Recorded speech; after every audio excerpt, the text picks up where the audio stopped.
Mobile tower আমাদের চারপাশে বলতে গেলে একদম প্রতিদিনের সঙ্গী। কিন্তু কখনো কি মনে হয়েছে এই টাওয়ারগুলো আসলে আমাদের জন্য কি বন্ধু নাকি শত্রু? চলুন তো এই ব্যাপারটার একদম গভীরে গিয়ে আসল সত্যিটা খুঁজে বের করা যাক। এই যে বাড়ির ছাদে বা আশেপাশের জমিতে লম্বা লম্বা টাওয়ারগুলো দাঁড়িয়ে থাকে, এগুলো কি আমাদের স্বাস্থ্যের জন্য কোনো ঝুঁকি তৈরি করছে? এই প্রশ্নটা কিন্তু কম বেশি আমাদের সবার মাথাতেই ঘোরে। তো আজ এর উত্তরটাই খোঁজা হবে। মোবাইল টাওয়ার নিয়ে না এক একজনের মুখে এক এক রকম কথা শোনা যায়। কেউ হয়তো বলবেন এটা সাংঘাতিক বিপজ্জনক, আবার অন্য কেউ বলবেন আরে অসব কিচ্ছু না, সব গুজব।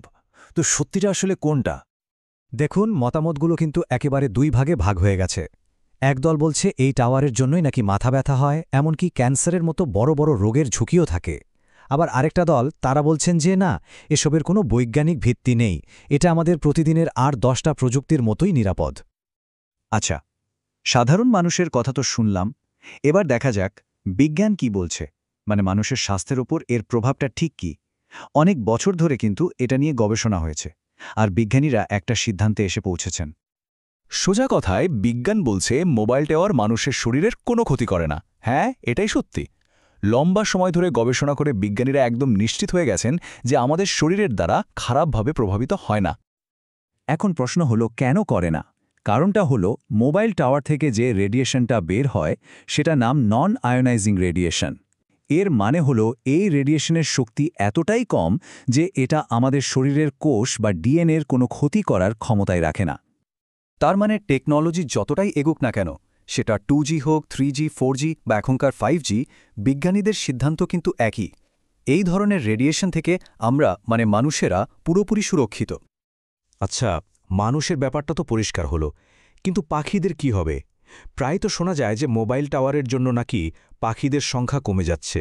চলুন তো দেখি এই বিষয়ে গবেষণা কি বলে। পাখিদের ওপর গবেষণার ফলটা কিন্তু বেশ ইন্টারেস্টিং। মানে এখানে একটা মিশ্র ছবি দেখা যাচ্ছে। এখানে দেখুন, 10টা গবেষণার মধ্যে 4টেতে বলা হয়েছে যে টাওয়ারগুলো পাখিদের জন্য ক্ষতিকর, কিন্তু বাকি 6টা গবেষণায় আবার এমন কোনো প্রমাণ পাওয়া যায়নি।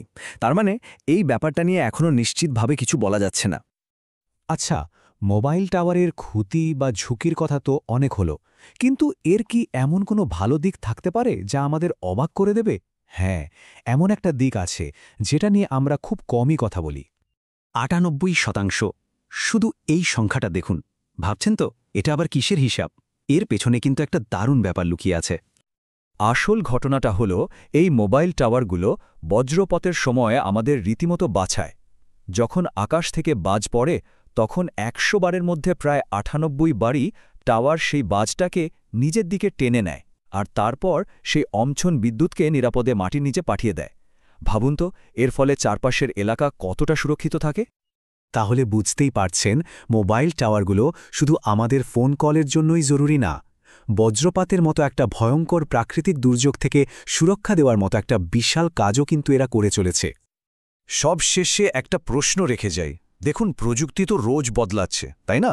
আজ আমরা বিজ্ঞানের চোখে যা সত্যি বলে জানি, ভবিষ্যতের কোনো নতুন আবিষ্কার কি সেটাকে পুরোপুরি বদলে দিতে পারে? আজকের দিনের বৈজ্ঞানিক সত্য কালকের দিনের নিচু একটা গল্প হয়ে উঠবে না তো?